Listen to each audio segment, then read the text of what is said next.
I slipped home early and walked into a conversation that tore my life open.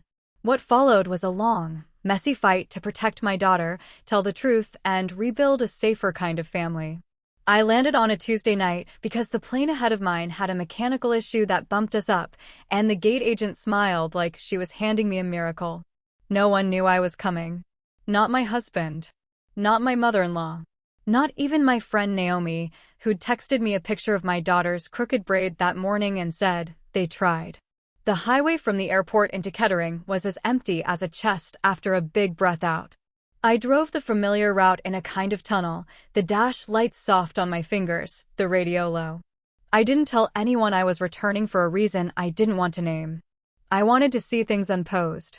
Like that simple truth could rearrange molecules. Our house looked too alive. Porch light bright, both cars in the drive, the living room shades open when I always drew them shut before bed.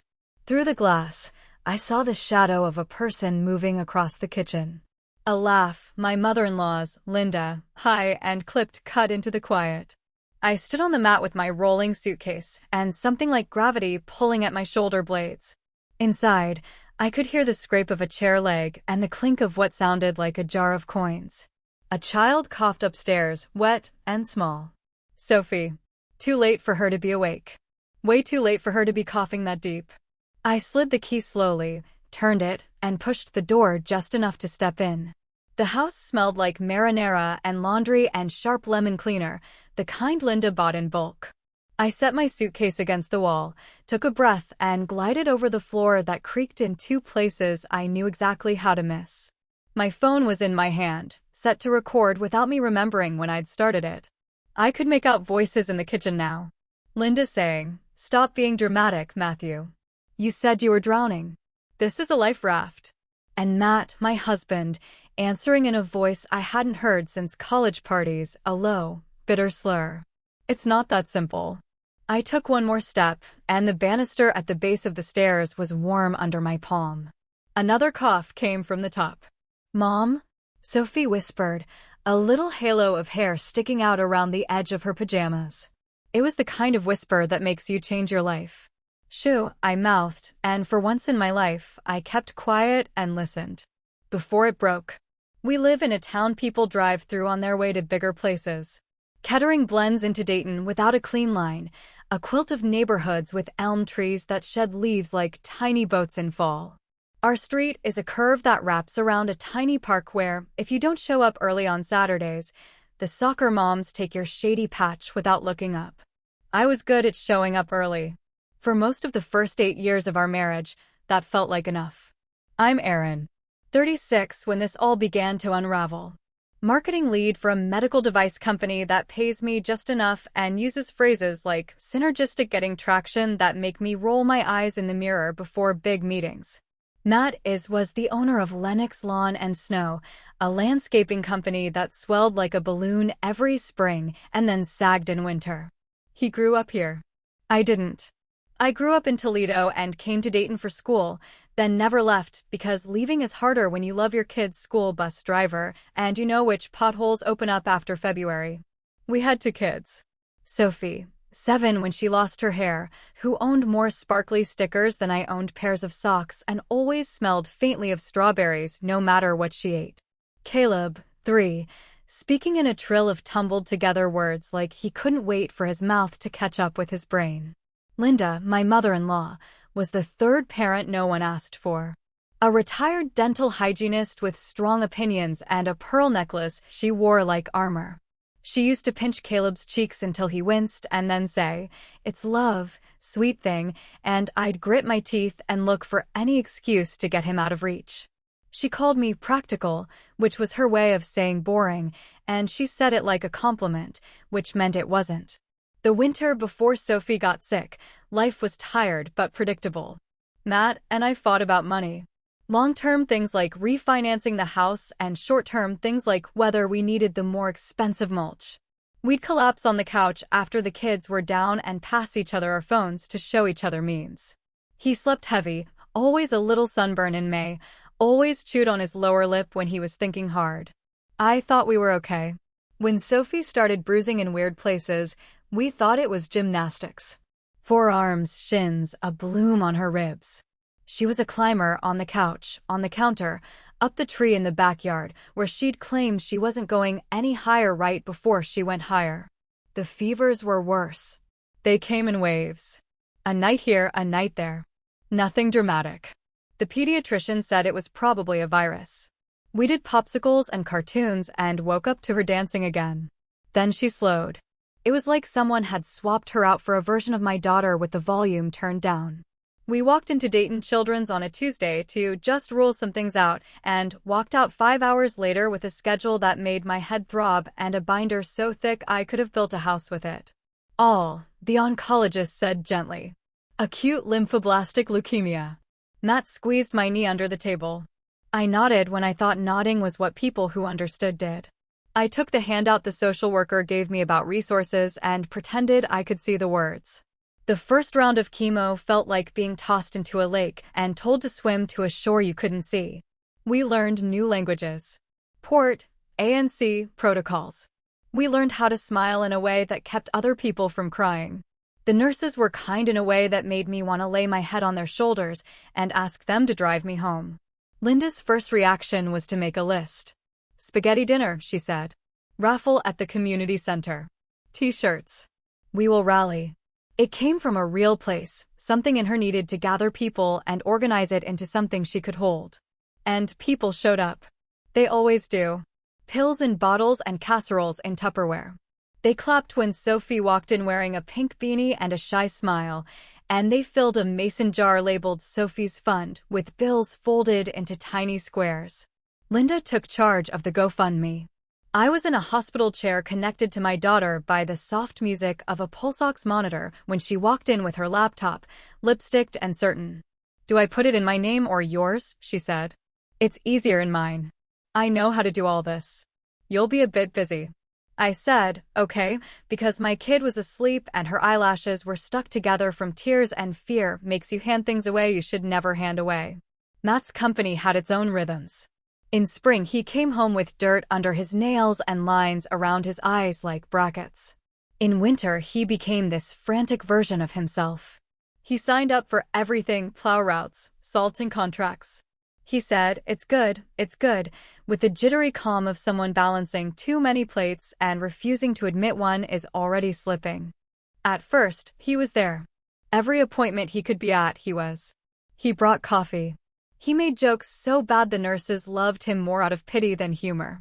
He talked about reorganizing the company so he could be home more, which is a way of saying he saw the truth before it was polite to say it out loud. But the weeks stacked into months, and the heroic version of everything melted into the daily grind. The smell of the hospital soap wouldn't wash off. The little bottles of hand sanitizer in every bag. The calendar with its slashes and circles and little hearts that Sophie drew on the days without labs. Work called me back slowly. Shorter weeks at first. More remote days. Then finally, because we needed the insurance and because I needed a corner of my life that I could control without anyone bleeding when I did it wrong, my boss asked me to take a 2-day trip to Chicago to meet a client who didn't care about my life and needed me to sell him an idea that in any other year would have bored me to tears. Linda saw me looking at flights and lit up. We've got this, she said, squeezing my forearm. Go. Make your money. It'll be good for you. She was bleeding love and adrenaline. She wanted a job, and this gave her one. Naomi sat on my porch the night before I left and said, text me if you need me to go stand on your lawn and glare. She's my person, the kind who shows up with soup and never asks why your kitchen is a wreck. I laughed. I kissed my kids. I explained to Sophie that I'd be gone for 2 sleeps and then back. I told Matt that I could do this because he would be here. He kissed me and said, we're okay. When the plane took off the next morning, my stomach fell into my shoes, and I ignored the tiny voice that wanted to catch the flight attendant's sleeve and say, stop. The trip was a blur of fluorescent-lit conference rooms and people saying, circle back, like it was punctuation. I smiled in a way that made my cheeks ache. I slept in a hotel bed that felt like a decision no one asked me to make. I dreamt about beeping machines and spaghetti with too much garlic. In between meetings, I checked my phone like it was an oxygen mask. Matt sent pictures, Sophie on the couch under a blanket watching a cartoon, Caleb asleep with his mouth open, the dog asleep on both of them like a thrown scarf. "We're good," he wrote. Linda made sauce. Video that night was a maze. Sophie was quiet. "Kinda tired," she said. Her lips were a little pale. I asked if she'd had her pink pill, the oral chemo tablets that she hated, the ones that made her mouth taste like metal. She nodded, then looked off screen. "Grandma says it's okay if I don't, if I feel yuck," she said, and my heart flicked like a light turned off and on too fast. "Sweetie," I said, trying to keep my voice level, "you have to take it unless the nurse says we can skip. Grandma can call the nurse if you feel really bad." "Okay." Linda's head popped into frame. "She's fine," she said too brightly. "You focus on your work. We've got this." I texted the on-call nurse later, because that's what I do when sleep won't come. She responded kindly, like she always did. "One missed dose isn't a tragedy. We'll talk dosing at clinic. Try not to panic." Try is a word that should come with a seatbelt. The next morning, my phone buzzed at 9:13. It was the school nurse's number. "Hi," she said, warm and rushed. "I just wanted to make sure you got the 504 paperwork. The truancy thing popped because of attendance. We know what's going on. We just need signatures." I was certain I'd sent the forms last week. I'd printed them at the kitchen table while Caleb colored robots. I'd put them in an envelope with the Monopoly Community Chest logo because it was the only envelope I could find. I pictured the envelope in the little wire mail basket by the door. I pictured it never leaving. "I'll handle it," I said. "My husband or my mother-in-law will bring it today." There was a pause. "Okay," she said. Also, Sophie was on the schedule to come in for story time with the therapy dog. She didn't show. "Is she okay?" She said it in that lightly concerned voice you use for other people's personal landmines. "She's under the weather," I said. "But fine." I called Matt. No answer. I called Linda. Straight to voicemail. I texted Naomi. "Can you swing by and check? Please." Naomi sent back a thumbs up and a middle finger, which is her way of saying she's on her way and also annoyed on my behalf. While I waited, an expense notification buzzed on my phone, the kind that pings when large amounts go to certain vendors. I'd set the alerts after Matt suggested we pool everything on one card to simplify and get better points. A withdrawal from the credit union for $1,200 labeled Truck PMT had hit the account tied to Sophie's fund. The account Linda had insisted was just for tax simplicity. My tongue tasted like pennies. Naomi called 10 minutes later with her voice low. "Erin, I'm on the porch. Don't freak. Sophie's on the couch. She's warm. Not scary warm, but warm. Her eyes look they look tired. Caleb's with her, watching a cartoon with a blue dog. Matt's truck is gone. Linda's car is gone. She's alone." My words felt separate from my mouth. "Yeah," Naomi said carefully. I knocked. Sophie didn't get up. She yelled, "Come in," so I did. I texted Matt. No response. "I'm here. I can stay." "Please," I whispered, sliding down the wall in a hallway that smelled like coffee and printer ink. "I'm going to try them again." Linda called back 5 minutes later, breathless. "The pharmacy," she said without hello. "Frozen. Can't make change. Had to go to the bank." "Why are you stalking me?" "Because Sophie's home," I said. "Sick. You left her alone." "I was gone 20 minutes, she snapped. "And the neighbor knows. You have to trust other people sometimes." There was a chatter in the background. Slot machines. I knew that sound. The second stomach drop of the day. "You're at Hollywood Gaming," I said. My voice went flat. "Linda." "Only for a minute," she said. "This is ridiculous. If you're going to micromanage from Chicago, come home." So I did. I told my boss I had a migraine. I took the next flight on the board. I pulled my suitcase behind me like it was full of rocks. On the plane, a man in a suit fell asleep with his mouth open, and I watched his chest rise and fall and counted back from 104 times. When the wheels touched down, I didn't text anyone. I walked straight to my car, turned off the radio, and drove home in a quiet so loud it made my heart thud in my ears. The line crossed. I didn't tell anyone I was returning because I wanted a true thing. My house hid its secrets poorly. The living room at night looks like a stage set, lamps making soft circles, toys half tucked under the couch, the rug slightly askew. The mason jar from the spaghetti dinner sat on the counter with a lid on it and a post-it note with someone's name and the word pledge on it. My daughter was at the top of the stairs, small and all-eyed, her voice a weak thread. "Mom," she whispered. "Hey, love," I whispered back. I put my finger to my lips. "I'm being sneaky." She smiled, weak but real, and my chest hurt in that good way that is also terrible.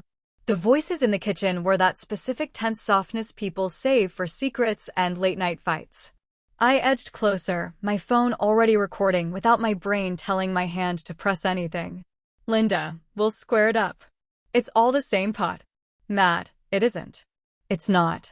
"Linda, it's for the family. For survival.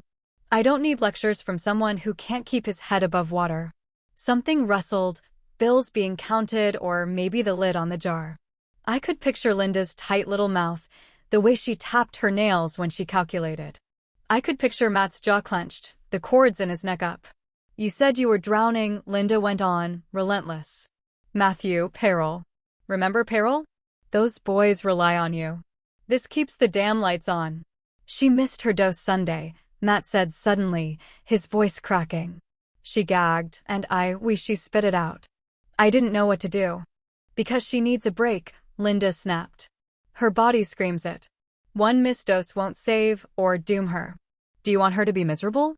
"Aaron is a hammer. Everything a nail. Calm down." My throat went raw. There was a clatter of something hitting the floor and a soft swear under his breath. "Glass." Then Linda again, brisk. "Paperwork. I need your signature on this. We just add me to the medical account. It's faster that way." Aaron Streets with that credit union green light nonsense. They'll try to call her. "We'll get it handled before she stirs things." God love her, but she doesn't get money. "I can't forge Aaron's signature," Matt said, and the way he said my name made me blink. Not love. Not contempt. Just a problem to solve. "Then don't," Linda said. "You have signing authority. They know you. It's family. It's not fraud." I stepped into the doorway because if I didn't, I would scream from the stairwell and wake the children and watch this explode before I could catch a single piece. My arrival quieted the room like throwing a wet blanket over a bonfire. "Hi," I said, and my voice didn't shake. "I'm back." Linda's head snapped toward me, eyes narrowing before she rearranged her face into something like surprise. Matt's face drained, then filled again with a flush that climbed up his neck. He set the papers down. The mason jar was half empty. The lid with the post-it clung to the edge like a tongue. "You weren't supposed to be back until tomorrow," Linda said, and then immediately smiled like it was a good thing. "Oh, Aaron. We were just discussing fraud," I said, putting my phone, screen dark but recording, on the counter with a little click. "And whether Sophie should take the drugs the doctors said she should take." "We're talking about groceries, Aaron," Linda said swiftly. "And pacing. We're pacing her. It's common." "Pacing?" I repeated as if that word could hold all the air I needed to breathe. "She's not a marathon. She's a little girl." Matt swallowed hard. "Aaron," he said. He had this way of saying my name when he wanted me to stop. "I didn't." "You left her," I said to Linda, a focused calm making my ribs feel tight. "Naomi found her. She was feverish. You left. To go to Hollywood gaming." I said it quietly, the way you say iceberg after you've already heard the scrape under the hull. "It was 20 minutes, Linda said. 20. And Naomi popped in like she owns the place. "And stop spying. It's creepy." "You moved money," I said, turning to Matt. "You're moving money from Sophie's account to pay for your truck. You promised me that account was separate." "It's all the same pot," Linda inserted, like she was reading cue cards.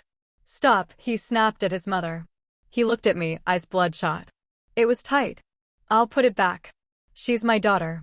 I'm not stealing from my child. I'm trying to keep my company from dying." "Receipts," I said, and that was when my voice broke. "I want receipts." "We'll handle this in the morning," Linda said, chin high. "You look tired. You're always tired lately. You're not thinking straight." She reached for my phone. I put my hand over it. Do not touch me, I said, and I heard myself the way you hear someone on a recording and think, oh, there I am. Sophie coughed upstairs again, wet and low. A clock ticked on the wall with an artificial sound. There was a long moment where we all stared at each other with too much history, like a photograph overexposed. I'm taking her to the ER, I said finally. I'm not waiting for clinic. I need labs. I need someone who knows things to look at her. That's dramatics, Linda said. This is why people say you're. Say it, I said. Say what people say. Her lips pressed together so hard I thought they might fuse. Matt put his hands on the edge of the counter and rocked forward like he was about to push off. He looked so tired, the skin under his eyes purple, his mouth a tense line. He wasn't a villain. That was almost worse. Aaron, he said again. The last time I tried to be reasonable, I said softly, our kid missed a dose that could fight the thing trying to kill her. The last time I trusted you to handle money, you moved money you swore you wouldn't touch. The last time I stayed quiet, I found out later it wasn't harmless. He ran a hand over his mouth, the way he always did when he didn't have a story ready. Linda's eyes flicked between us like she was watching a tennis match she was sure she could have played better. I pocketed my phone, wide open in my palm with the red dot glowing. I bent to pick up my suitcase. Get her dressed, I said. Or don't. She can go in her pajamas. We're going now. Stop, he said, something like panic slipping into his voice. You're not making good decisions. You're worked up. You just got off a plane. Naomi texted. I watched the 3 little dots bloom and fade. Outside. Do you want me to pull in? I can drive. I looked at Matt. We're going. And you can come. Or you can sleep. Or you can go count money in jars. But I'm done making this comfortable for you. Linda moved toward the stairs, and I stepped in front of her. You're not coming, I said. You left her alone. You changed her dosing without speaking to anyone with a medical degree. Sit down. She sat.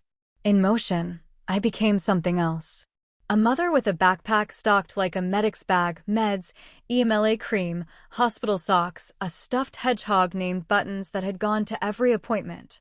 I walked up the stairs, gathered my daughter in my arms, felt the heat of her forehead against my neck, and decided that my life was now through this door or that door, and I would fling open the right ones and lock the wrong ones behind me, even if it hurt. The ER at Dayton Children's is a bright, kind place that always makes you want to apologize to someone for bringing this mess into their clean, brave world. The security guard at the desk knew us by this point. He nodded, eyes soft, and stepped aside. Naomi parked half on the grass because that's who she is. She hugged me quickly in the automatic doors. Her sweater smelled like cinnamon and home. It'll be okay, she said. It might not, but that's not the point. The point is you keep moving through the next doorway. Sophie lay small in the bed, the paper crisp under her legs.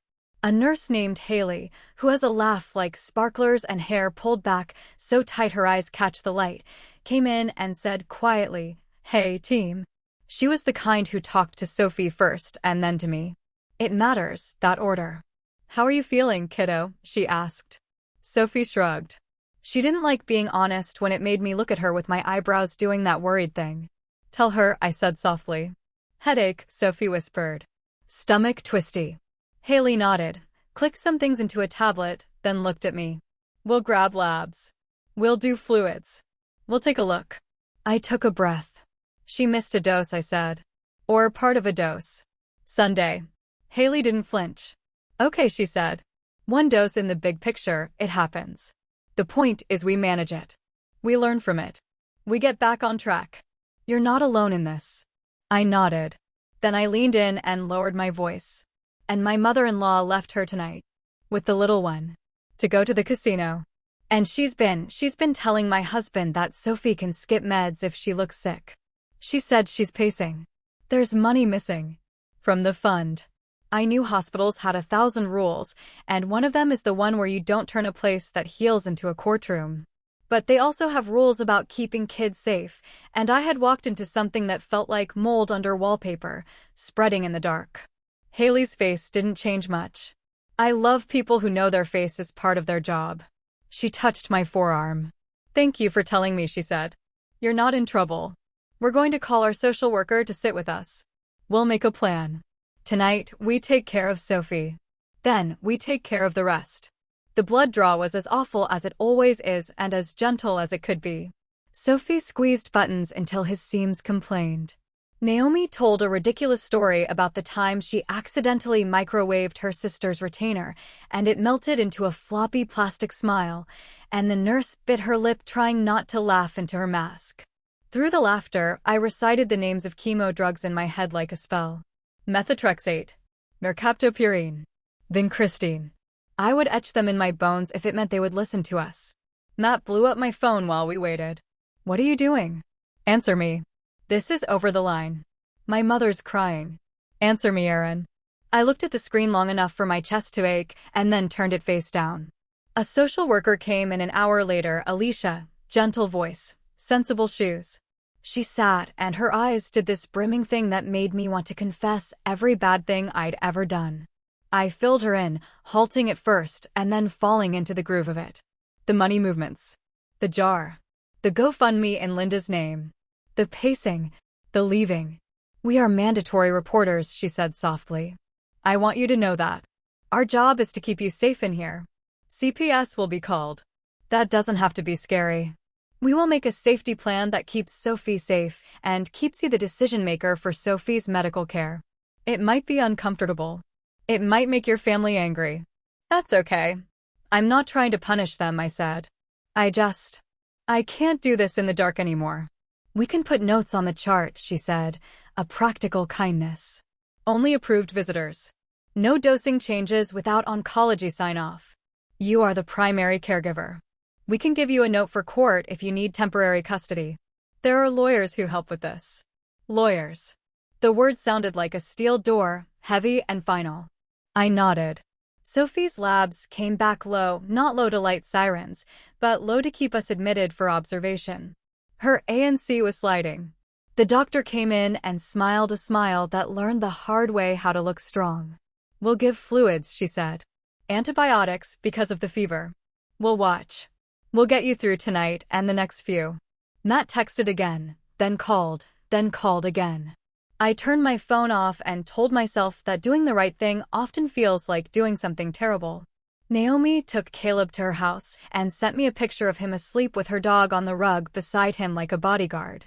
At 2 a.m., in the thin hour where everything gets slippery, Alicia came back and said, I found a lawyer who can consult tomorrow without charge. Legal Aid of Western Ohio. Family Unit. She says to get an emergency order for medical custody. She'll walk you through it. Thank you, I said, and I meant it more than I've ever meant anything. That night, in the hospital chair again, my neck at a weird angle, my daughter's small hand in mine, I made a list. It kept my brain from skidding out. Call legal aid as soon as the sun comes up. Order a credit report. Look for anything in my name I don't recognize. Freeze the Sophie Fund account until we straighten it out. Ask the bank for statements. Ask for notarized copies. Set hospital visitor restrictions. Submit in writing. Gather texts, emails. Screenshot the GoFundMe. Stop apologizing for being scared. And then, because I am me, I added, buy Sophie purple polish. Paint her nails. Plans don't win wars, but they help you keep showing up for the battle. By the time the sun scraped at the bottom of the blinds, the hospital room was a different world. Morning at a children's hospital is a hum. Coffee cups in every hand. Nurses cracking jokes in the hallways. A therapy dog's nails clicking on the tile. I called legal aid with my voice clipped and careful, and the woman who answered sounded like a person who has told a lot of strangers, "You're not crazy." Her name was Tamika. She said, "This will get sticky. That doesn't mean you're wrong. We start with a temporary order. We frame it as medical. Judges respect doctors and charts. Keep it specific. Keep it non-judgmental. Facts are your friends. Feelings are fuel, they're not evidence." I repeated it back to her, facts are your friends, while Haley checked Sophie's for and made her giggle by pretending the bag of fluid was magical potion. I hung up the phone and started applying for an emergency order on my own phone like a person signing a lease on a new apartment while a parade goes by. Matt showed up just before noon. He wore his work shirt, dirt at the sleeves, hair matted under a hat he took off and twisted in his hands. There are moments when the person you love is a mirror and moments when they are a door you stare at knowing you both put the lock on it. This was the latter. "I'm here," he said softly, eyes darting to our daughter. He took in the four. He took in my face. "You turned your phone off. Don't do that." "You left Sophie," I said, not out loud, not loudly, but in a way that took up the whole room. 20 minutes, he said reflexively, like he'd been practicing. "Linda." "I don't care what Linda did," I said. "I care what you did. You moved money. You listened to someone who is not a doctor tell you to change dosing." He rubbed his face and kicked the chair leg like a boy. "You're making me the enemy." "I'm making you responsible," I said. He stared at me long enough that old movies played in my head, us in college, drunk kissing on a futon, him running across a parking lot in the rain with a diaper blowout and laughing like we weren't tired. Me calling him from my office the night my dad almost died and him getting in the car without asking why. We had a whole life. It didn't cancel now. It didn't excuse it either. "You put a recording device in the kitchen," he said, a twist in his mouth. "That's not normal." "I pressed record on my phone like every teenager does when they want a receipt," I said. "There's nothing normal about any of this." He looked at Sophie. She was playing a game on my phone, little squares stacking like buildings. He stepped closer, and his voice cracked. "Peanut," he said. "I'm sorry, okay? Daddy screwed up." She looked at him and stuck her tongue out in concentration like she always did. "It's okay," she said, "because kids save you even when you don't deserve it." Linda bustled in without knocking, purse clamped under her arm like a football. "Enough," she said. "This is a circus. Aaron, you're making this about you. You always do. You are not the only one who loves that child. You aren't the only one whose life got upended. Your husband is drowning in bills because you insist on the big house and the new couch, and there's a no visitor note on this room," I said, not looking at her. "Haley?" Haley appeared like she had been standing just out of frame. She was calm in the way of people who walked into chaos for a living. "Mrs. Lennox," she said to Linda, voice professional. "We're going to ask you to step out. We have a safety plan. Only Mom will be staying. Visitors need approval." Linda sputtered. "This is outrageous. I am the grandmother. I organized her fundraiser. I am the one who—" "Please step out," Haley repeated, softer. "We can talk in the family room about how to help." Linda's mouth opened and closed. She looked at me like I'd betrayed not just her but every woman who had ever leaned on another woman in a grocery store. "You are cruel," she said. "You take and take." "Receipts," I said again, and I didn't mean money now. I meant, show me a time you didn't turn the knife when I said I was bleeding. Linda stormed out, and the room sighed. Matt sank into the chair, head in his hands. He whispered, "I don't recognize this." "Me neither," I said. "And I'm the one still standing." 2 hours later, after paperwork and phone calls and doctor's notes and a lab report I tucked into my bag like a talisman, a judge approved a temporary order granting me sole medical decision-making for Sophie. It was a paper shield, flimsy and real. That night, around 10, my phone dinged. A new charge had posted to a department store card in my name, one I hadn't used in months. It wasn't mine. Shoes. A watch. The call lasted 3 minutes. They froze the card and said they'd send an identity theft affidavit. I sat in the half-dark and watched my daughter breathe and thought, so this is the shape of the rest of my life. 1,000 little acts of bravery while I try not to drown in the gap between what I thought we were and what we are. The universe doesn't reward you for doing the right thing with quiet. It often punishes you with paperwork. The emergency order led to a hearing within 10 days. 10 days where my house became a staging area for a war fought in bullet points and bank statements. Naomi sat at my kitchen table almost every night, laptop open, highlighting things with a rigor that made me want to cry into her shoulder. Jonah, our neighbor who had mowed our lawn without being asked the first week of Sophie's diagnosis, came by every morning with coffee and offered to drive Caleb to preschool.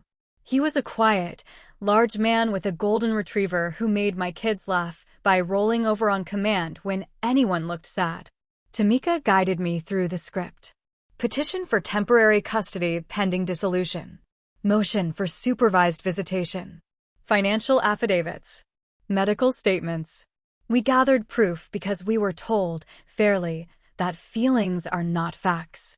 I printed bank statements that showed transfers from the account Linda had set up, Sophie's Fund, to Lennox Lawn and Snow.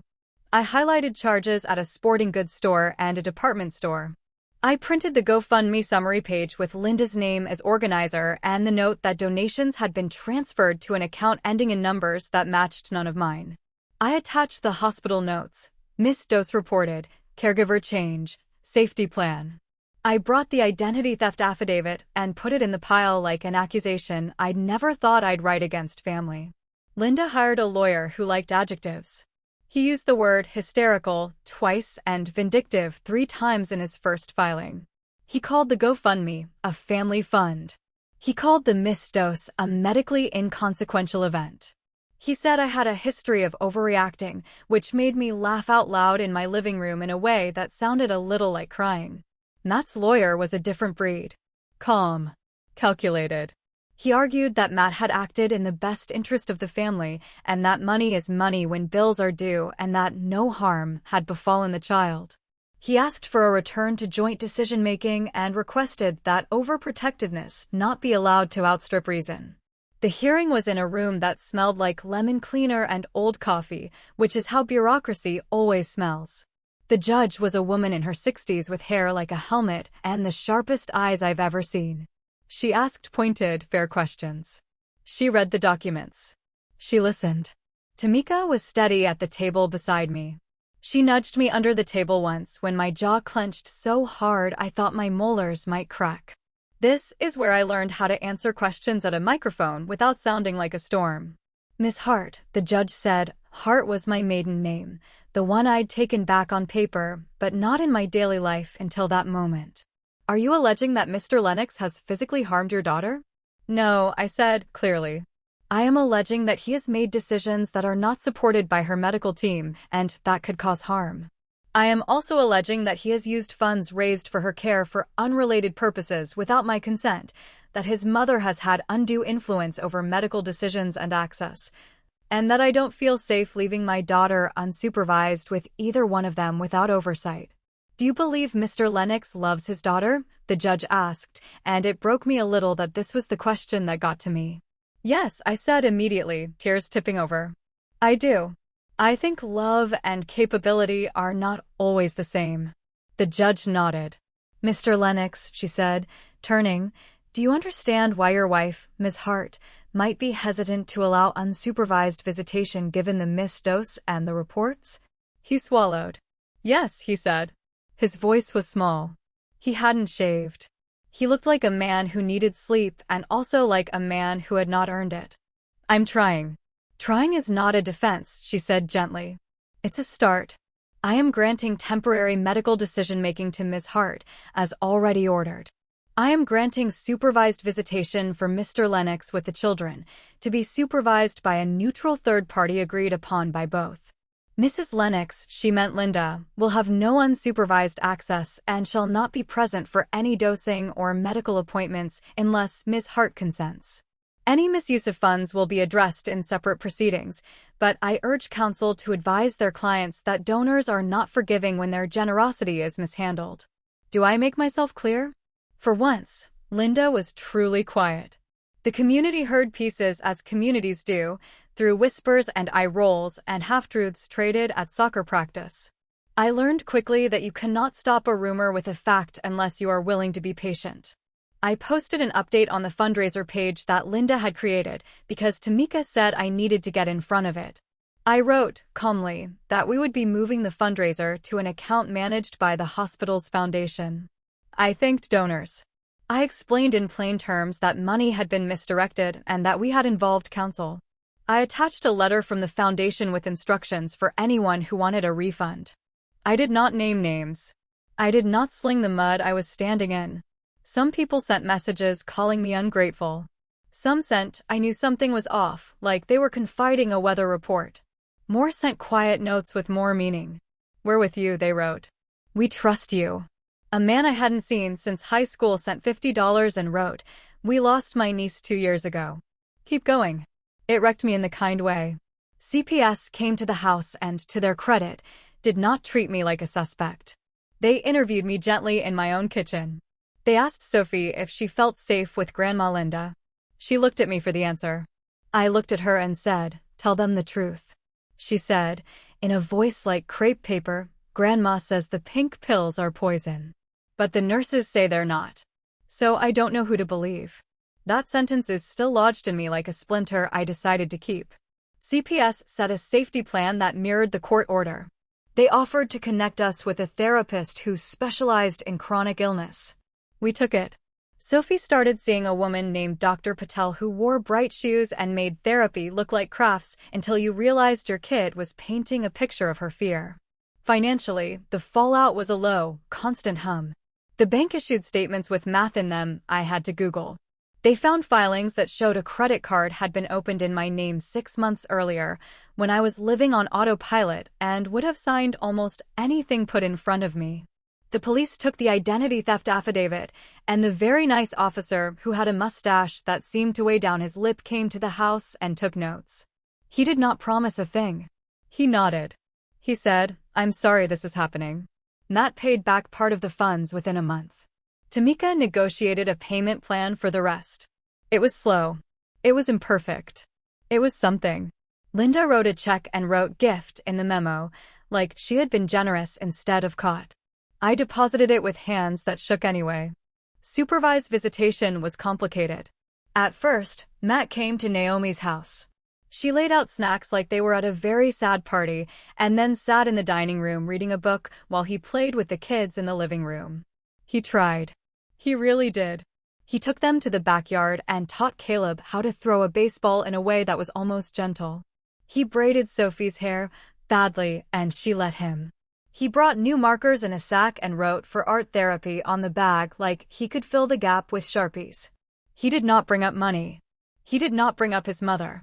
Once, he cried in the kitchen and said, "I don't know who I am without being the person who can fix everything." Naomi put a paper towel in his hand and said, "Join the club." Linda sent texts like chain letters. "I raised that boy," she wrote once, as if I might disagree. "I will not be cut out of my own family." I sent back a screenshot of the order. Receipts over rumors. The therapist's phrase.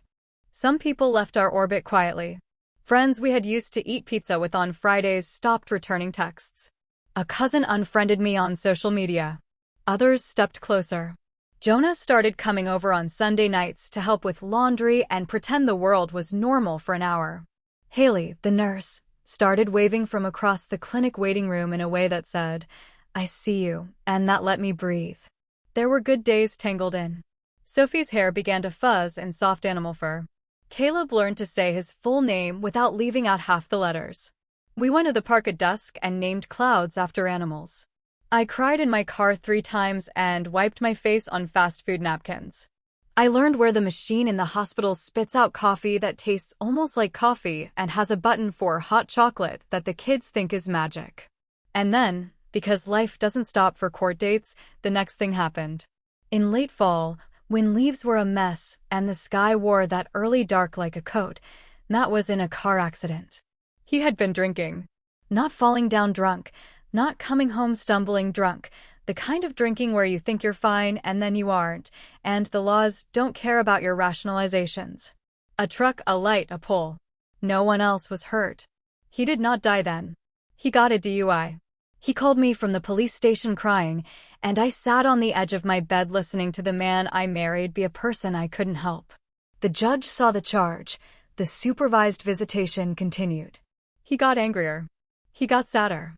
He started showing up late, started missing visits, started texting apologies that sounded like copy-paste. He went to an outpatient program for a while, and I let myself hope, and for a while things quieted. Winter slid into spring. Sophie's labs improved. Butterflies started appearing on our front porch because one of her classmates had told her they were lucky, and we were not above superstitions that didn't hurt anyone. The spaghetti dinner money was, mostly, accounted for, and the hole it left wasn't as big as the hole everything else had. Then, one morning, Naomi knocked on my door and stood in the frame with a face like someone holding something delicate that was already broken. "Aaron," she said softly. "Matt was found last night." He had died in his apartment. Empty bottles. A note that wasn't really a note so much as a wobbling apology. He was 38. He was 1,000 things at once. He was Sophie's father. He was the boy who had put his sweater around my shoulders in sophomore year and walked me home. He was the man who had forged my name. He was a person who had needed help he couldn't say out loud. He was gone. We went through a funeral like it was a test we hadn't studied for and couldn't skip. Grief is a house that moves. Every time you round a corner, it has rearranged furniture and knocked down a wall. Grief with children is living in that house while making grilled cheese on a stove that leaks gas. The funeral was at a funeral home off Wilmington Pike with carpets so thick they muffled everything, including the way people wanted to say things out loud and then swallowed them. I sat in the back with Sophie pressed into my side and Caleb asleep under my coat with his sandals still on because he wouldn't let me take them off.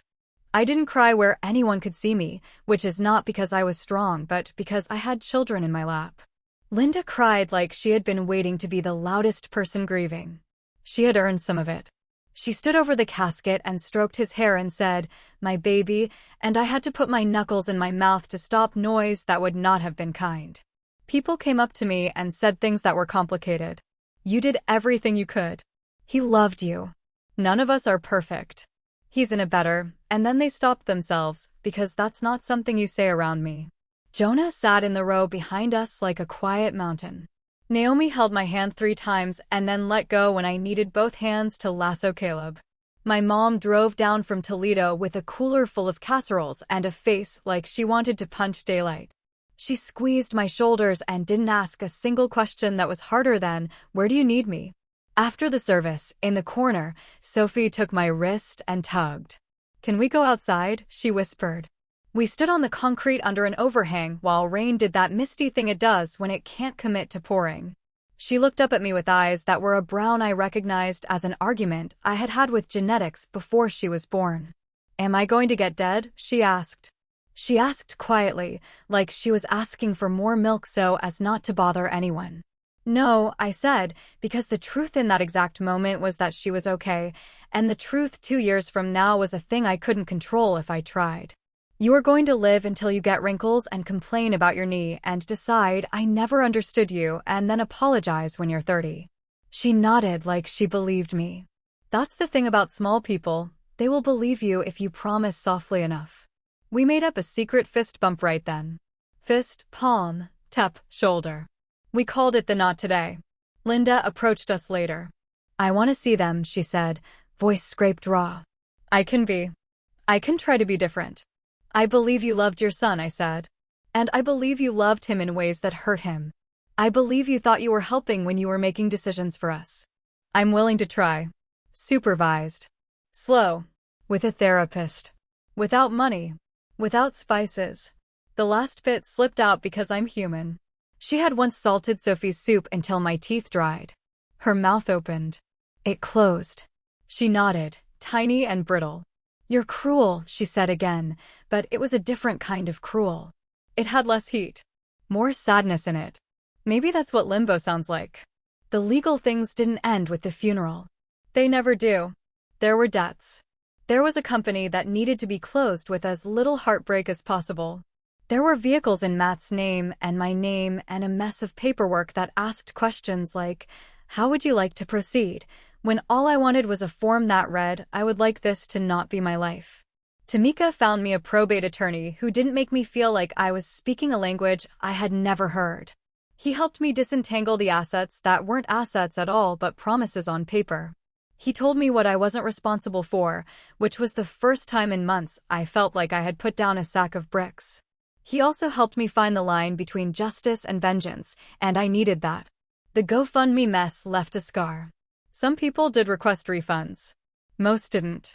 The hospital foundation set up a special account we paid bills from directly. It was like oxygen to breathe without doing math with one hand while holding a bucket with the other. I wrote thank you notes until my hand cramped. I made a spreadsheet so I could see the gratitude pile grow and the debt pile shrink. Numbers can be a kind of prayer if you let them. Measuring is a way to feel like you matter. Sophie, brave little astronomer in her own galaxy, finished treatment 18 months after that night. We rang a bell hung in a hallway filled with pictures of bald heads and fierce eyes. Everyone clapped. She put her hands over her ears because she hates loud noises and then peeked between her fingers and smiled like a person who had learned how to smile while aiming it like a bow at a wall. Caleb went to kindergarten. He learned to read by mouthing the shape of each letter like it was a secret he was chewing before he spit it out. He learned to tie his shoes slower than everyone else, and then faster, and then backwards, and the teacher said, "We'll take it." We went to therapy as a family with a woman who had shelves of toys that were organized within an inch of their lives, and the very fact that she let my kids disorganize them made me trust her. We practiced saying, "This is a private family thing," so Sophie could deflect questions at school without having to tell stories with her tongue. We practiced scenarios like, "What if Grandma says something unkind?" We practiced how to say, "Please don't touch me," with a hand out, palm open and firm. Naomi and Jonah became our scaffolding. Sundays turned into ritual. Laundry, dinners where we ate on paper plates, a pile of shoes by the door that signaled life. Sometimes I went to the grocery store alone and cried in the dairy aisle because the yogurt I liked was on sale, and crying about sales is better than crying about funerals. Linda came back into our lives in small, supervised ways. We met at the Children's Museum once. She bought the kids hard pretzels and did not comment on my choice of juice. She watched me out of the corner of her eye like I was an animal she was not sure was tame. She lasted 40 minutes before saying something like, "You've gained weight. Are you okay?" And I said, "I'm alive," and she blinked like she had been told her teeth were a little crooked. We began again anyway. At night, after the kids went down and the house did that slow exhale that means everyone is asleep, I sat on the porch steps and looked at the streetlights and thought about the life I had and the one I have. Here is what I know I didn't know. You can love someone and know they were wrong. You can be angry at a dead person without apology. You can be two kinds of mother at once. Wooden spoon mama, funfetti cake mama, and both can be holy in a world where I'm not allowed to use that word the way others do. Sophie keeps a box under her bed full of notes from people who loved her when she was too tired to be charming. Letters from an aunt in Wisconsin who sends silly socks. A postcard from a kid in her class that says, "I miss you." A note from a nurse that reads, "You're brave." The smallest voices turned out to be the truest. On the anniversary of the spaghetti dinner, we hosted a quieter thing. A backyard picnic. Plates of hummus and carrot sticks, because the kids think dip is a meal, and also because I cannot stand the smell of spaghetti sauce without my skin crawling. We invited everyone who had stayed. We played music loud enough to chase the quiet out. We danced. Jonah swung Caleb in a circle and fell on the grass laughing. Naomi and I swayed in place and made fun of ourselves without mercy. At dusk, Sophie stood on the back stoop and cleared her throat. "Can I say something?" she announced, like a woman 50 years older in a much more expensive dress. We all quieted, the way you do for courage. "Thank you," she said. For the cards. For the bracelets. For buttons. For listening. For not making me explain things. She looked at me. We did the not today, fist palms tap shoulder. Birds made noise in the tree. Someone somewhere started a lawnmower like it was July and not September. That night, after I tucked them all in, I stayed up and did the thing I do when I need to ask time to be kind. I wrote lists. Not legal lists with bullet points and citations. Not money lists. A list of what we didn't lose. Sophie's laugh when she blows a raspberry on Caleb's cheek.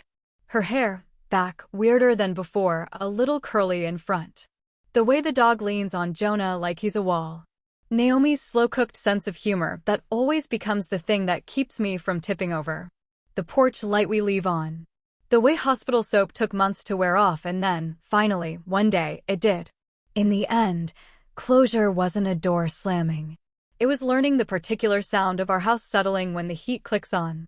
It was acknowledging I had built a life with someone whose good was tangled in harm, and believing I could build a better one without the harm and still honor the good. Sophie knows the names of stars now. She looks for them even when the city steals half the sky. Sometimes she drags me outside in my slippers because she thinks she's found a new one. Once, last week, she pointed at an ordinary streetlight reflecting off a car hood and said, "New star," and I corrected her, then caught myself, then laughed out loud.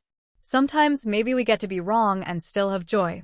On the last warm night before fall, she fell asleep on the couch, a book open on her chest, and I turned off the lamp and stood there looking at her. The little indent at the side of her mouth. The way her hands had grown but still curled when she dreamed. I thought of the night I came home early with my suitcase and my fear, the sound of my mother-in-law's voice in the kitchen, the jar on the counter with its lid left ajar. I thought of how I stepped into that room and didn't set myself on fire to keep other people warm. The house was quiet. The refrigerator hummed. I could hear Naomi laughing at something in her own kitchen through the open window we share. The porch light across the street winked out and then blinked back on like someone had forgotten to pay the bill and then remembered. I breathed out. I counted 3, then breathed in. I stood in the doorway like someone choosing new. I learned that boundaries are a kindness in the long run and a crisis in the short. That paper is power when wielded with calm. That you can love someone fiercely and still keep them out of your house if they are not safe there. That your kid believing you when you say, "Not today," can carry you through a night where you can't see your hand in front of your face. I learned that the smallest voices tell the biggest truths. Sophie saying, "Grandma says the pink pills are poison," did more work than my longest monologue. That receipts end arguments you don't need to keep having. That you cannot count on a rumor to die, you can outlast it with transparency. I learned that found family is not a consolation prize, it is a museum of the ordinary, and you get to curate it. Naomi showing up with soup at midnight and Jonah mowing my lawn like it was his job was holy, if I'm allowed to use a word I usually avoid. It was what saved me, and it was boring, and it was everything. I learned that grief doesn't obey timelines, and that forgiving someone after they're gone is not a favor to them, it's a release for you. That accountability is love, and that sometimes the most loving thing you can do is write a list of rules on a pad of paper and tape it to your pantry and then stick to it when your heart wants to make exceptions for the memories in your head. And I learned to keep the porch light on for myself.